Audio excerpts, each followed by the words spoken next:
Indonesia kirimkan bantuan tahap 1 ke Turki. Jelang Pilpres 2024, Partai Buruh Indonesia berkoalisi dengan siapa? Objek terbang tak dikenal ditembak jatuh di Alaska. Halo Sobat Forum Keadilan, bersama saya Puspita Chandra Dewi. Inilah Forum hari ini.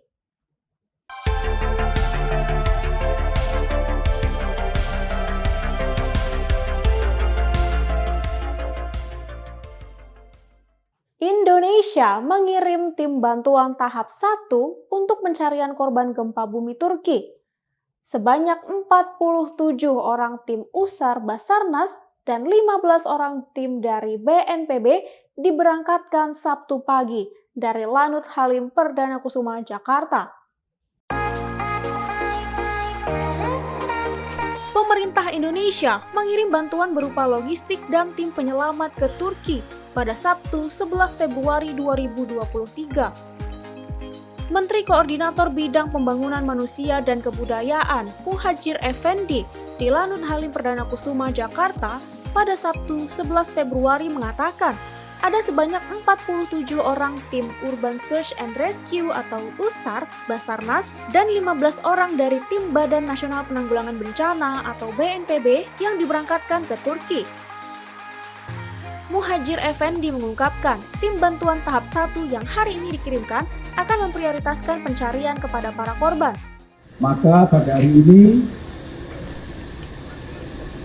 setelah akan kita berangkatkan bantuan tahap pertama yang akan disusul untuk tahap-tahap berikutnya. Tahap bantuan pertama yaitu berupa Middle Urban Search and Rescue Team atau MUSAR Basarnas sebanyak 47 personel, 15 orang personel dari BNPB.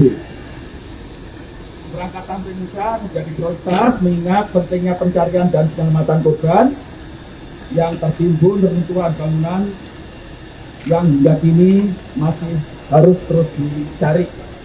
Para tim penyelamat diberangkatkan menggunakan pesawat Boeing 737 TNI AU dan Hercules C-130. Tim USAR didukung oleh satuan anjing terlatih dari SARDOG dan K9. Selain itu, juga terdapat jajaran dari BNPB, TNI, dan petugas kesehatan gabungan dari Polri, Kementerian Kesehatan, hingga RSCM. Pemerintah Indonesia akan mengirimkan tim kesehatan beserta logistik tambahan setelah tim penyelamat dan logistik pertama tiba di Turki. Tim akan diberangkatkan dengan menggunakan pesawat Hercules C-130 dan Boeing 737.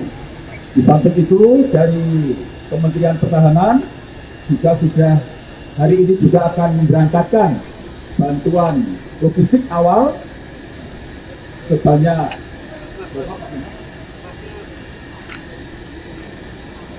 5 ton. Dan untuk bantuan logistik berikutnya nanti akan dikirim pada tahap-tahap terakhir setelah pengiriman personel tim dari Indonesia datang ke tujuan. Tim bantuan dari pemerintah akan mendarat di Adana yang kemudian langsung dikerahkan ke daerah-daerah dengan dampak gempa terparah seperti Gaziantep dan Hatay. Selain Menko PKM Muhadjir Effendi, upacara pelepasan pasukan ke Turki juga dihadiri oleh Menteri Pertahanan Prabowo Subianto, Panglima TNI Laksamana Yudo Margono, dan Menteri Kesehatan Budi Gunadi Sadikin. Pemilihan presiden akan segera dilaksanakan tahun depan. Siapakah yang akan menjadi koalisi Partai Buruh Indonesia? Dan siapakah calon presiden yang akan dicalonkan? Jelang pemilihan presiden 2024, Partai Buruh Indonesia masih belum menentukan akan berkoalisi dengan partai mana. Ketua Bapilu Partai Buruh Ilham Syah pada Sabtu 11 Februari 2023 di Hotel Purijaya, Jakarta Pusat menegaskan bahwa saat ini Partai Buruh masih akan berfokus untuk mencapai kemenangan di legislatif dan tidak akan mengambil posisi berkoalisi dalam Pilpres 2024. Nah, terkait kerjasama politik dengan partai lain, kami hari ini akan fokus untuk memenangkan dulu untuk legislatifnya. Perjuangan untuk memenangkan bagaimana anggota-anggota legislatif dari partai buruh itu bisa duduk di DPRD provinsi, kota, kabupaten, dan DPR. Fokus kami ada di sana. Belum ada rencana, belum ada, dan bahkan kami tidak akan mengambil posisi untuk berkoalisi dalam konteks yang sekarang ini, dalam situasi sekarang. Begitu. Ilham Syah menambahkan, terkait pencalonan presiden, Partai Buruh telah memilih beberapa nama saat menggelar rapat kerja nasional beberapa waktu lalu. Di antaranya, Anies Baswedan, Ganjar Pranowo, Presiden Partai Buruh yakni Said Iqbal, bahkan Najwa Shihab. Sementara itu, untuk menentukan calon presiden, Partai Buruh akan menggunakan mekanisme sendiri, yakni konvensi. Namun, sebelum melakukan konvensi, Partai Buruh akan melakukan gugatan ke Mahkamah Konstitusi terkait presiden threshold 20%. Kami akan melakukan gugatan terkait presiden threshold 20% yang ada pada hari ini. Kami menganggap presiden threshold itu adalah salah satu upaya untuk membatasi munculnya atau lahirnya presiden alternatif atau calon alternatif. Hal ini dilakukan untuk menghilangkan presiden threshold 20% agar masyarakat lebih memiliki banyak pilihan. Peristiwa sadis terjadi di Pandeglang, Banten. Seorang pria membunuh mantan pacarnya menggunakan kloset karena diduga sakit hati diselingkuhi. Seorang pria bernama Riko berusia 21 tahun ditangkap polisi karena membunuh mantan pacarnya Elisa berusia 23 tahun di Pandeglang, Banten. Riko diketahui membunuh Elisa dengan menggunakan kloset usai memberikan hadiah ulang tahun kepada Elisa. Peristiwa pembunuhan ini terungkap setelah polisi menerima laporan penemuan mayat perempuan yang ternyata adalah Elisa di dalam semak-semak di Kampung Cidangyang, Majasari, Pandeglang. Polisi menerima laporan tersebut pada Rabu 8 Februari 2023 sekitar pukul 23 waktu Indonesia Barat. Polisi kemudian mendatangi lokasi dan melakukan olah tempat kejadian perkara. Penyelidikan juga dilakukan untuk menangkap pembunuh Elisa. Kasat Reskrim Polres Pandeglang AKP Shilton mengatakan bahwa pembunuhan terjadi di sekitar Stadion Pandeglang. AKP Shilton mengungkapkan alasan Riko membunuh Elisa yang diduga karena sakit hati merasa diselingkuhi. Mereka sempat bertemu untuk merayakan hari ulang tahun Elisa sehari sebelum pembunuhan itu terjadi, yakni pada Selasa 7 Februari. Keesokan harinya, Riko dan Elisa kembali bertemu di sekitar Stadion Pandeglang dan terlibat cekcok yang membuat Riko kesal lalu mencekik serta memukul Elisa dengan kloset yang ada di lokasi kejadian hingga Elisa meninggal dunia.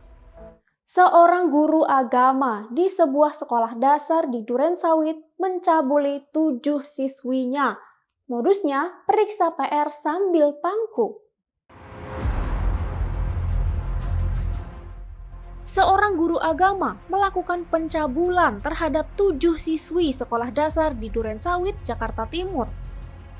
Wakapolres Metro Jakarta Timur AKBP Ahmad Panani pada Sabtu 11 Februari 2023 mengungkapkan bahwa Muhammad Alamsyah atau MA mencabuli 7 siswinya dengan modus memeriksa pekerjaan rumah.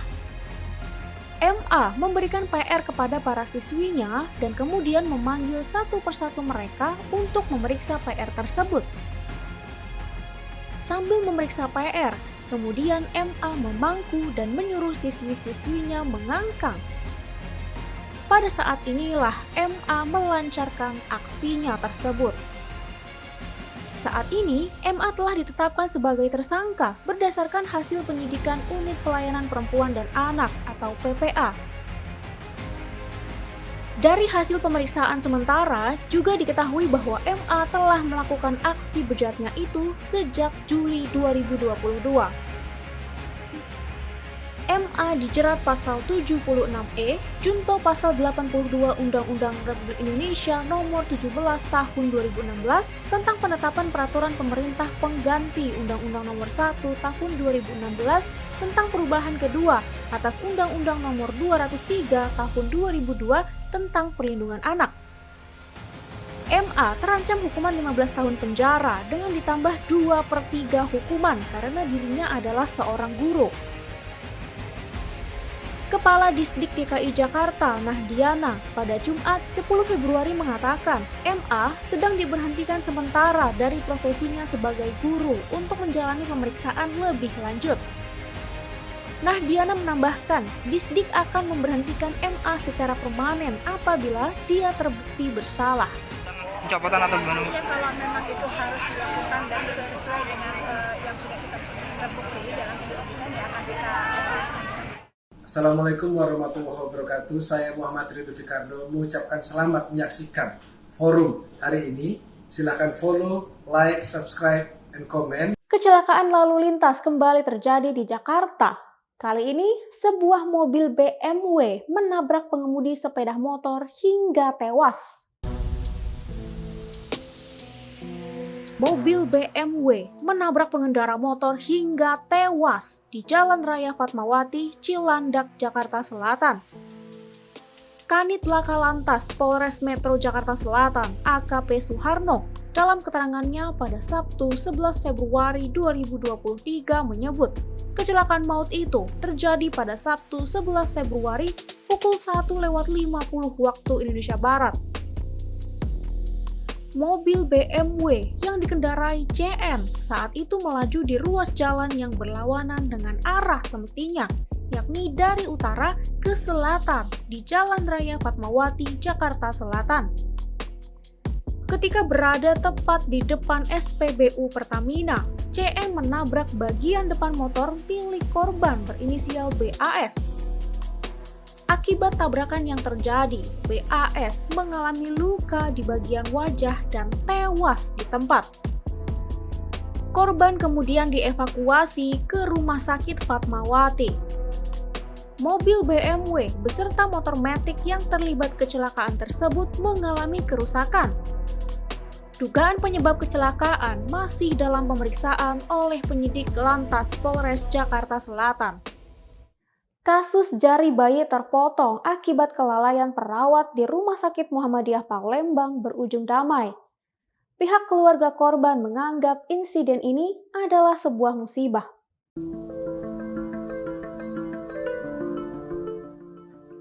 Kasus jari bayi terpotong akibat kelalaian perawat di Rumah Sakit Muhammadiyah Palembang, Sumatera Selatan berakhir damai. Kuasa hukum keluarga korban, Titi Rahmawati, pada Sabtu 11 Februari 2023 mengatakan bahwa kedua belah pihak telah sepakat berdamai dengan menempuh jalan kekeluargaan.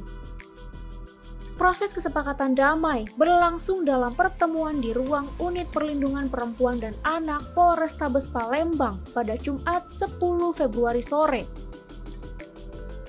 Menurut kuasa hukum, keluarga korban telah memaafkan tersangka dan menganggap insiden ini adalah sebuah musibah dan tidak akan melanjutkan kasus ini ke ranah hukum. Persoalan ini adalah suatu musibah dan mereka sudah sepakat tidak akan melakukan penuntutan baik secara hukum, pidana maupun perdata. Pihak Rumah Sakit Muhammadiyah Palembang memberi kompensasi berupa dana dan pengobatan hingga AR dinyatakan sembuh. Kuasa hukum DN, perawat Rumah Sakit Muhammadiyah Palembang, Darmadi Jufri, juga mengatakan bahwa kedua belah pihak telah sampai pada tahap perdamaian. Setelah kesepakatan perdamaian ini, polisi akan membebaskan DN pada Senin 13 Februari. Sebuah objek tidak dikenal terbang di atas langit Alaska. Jet tempur F-22 Amerika Serikat tembak jatuh objek tersebut atas perintah Presiden Amerika Serikat Joe Biden. Jet tempur F-22 Amerika Serikat menembak jatuh sebuah objek tidak dikenal di atas Alaska.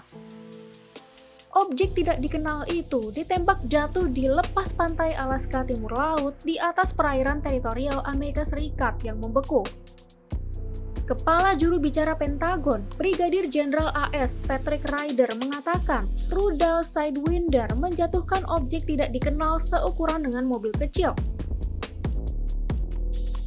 Dikutip dari Reuters pada Sabtu 11 Februari 2023, juru bicara Gedung Putih John Kirby menyebut belum dapat mengidentifikasikan asal benda tersebut. Presiden Amerika Serikat Joe Biden memberikan pengumuman dari Gedung Putih untuk menembak jatuh objek tidak dikenal itu. President Biden ordered the military to down the object. Gedung Putih dan Pentagon menolak memberikan penjelasan mengenai objek tidak dikenal itu, bahkan setelah melakukan observasi. Objek tersebut sulit untuk diidentifikasi bahkan oleh pilot berpengalaman dan pejabat intelijen Amerika Serikat. We don't know the origin of the object. Again, we will know more once we're able to potentially recover some of those materials. But the primary concern again was the potential hazard to civil flight. And so again, we'll know more later.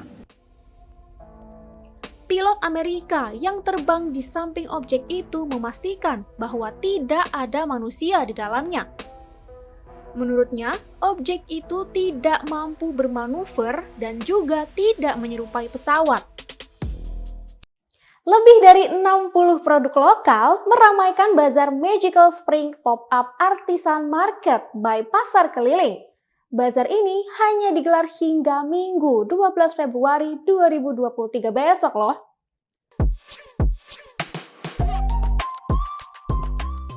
Lebih dari 60 produk lokal meramaikan bazar Magical Spring Pop-up Artisan Market by Pasar Keliling. Bazar ini berlangsung dari 9 hingga 12 Februari 2023 di Cilex Sudirman, Jakarta Pusat. Berbagai produk seperti makanan, pakaian, tenun, hingga kerajinan lokal dapat ditemukan di Magical Spring Pop-up Artisan Market ini. Salah satu pihak pasar keliling Magical Spring Pop-up Artisan Market mengatakan bahwa acara ini bertujuan untuk mengumpulkan keartisan UMKM di Indonesia yang mempunyai nilai lebih dengan keunikan ceritanya masing-masing. Antusiasme masyarakat terlihat dari suasana yang cukup ramai di hari ketiga terselenggaranya acara ini. Selain di Jakarta, Pasar Keliling juga akan menggelar bazar serupa di berbagai kota lain di Indonesia seperti Jogja, Solo, Medan, serta Padang. Demikian forum hari ini. Saya Puspita Chandra Dewi, sampai jumpa.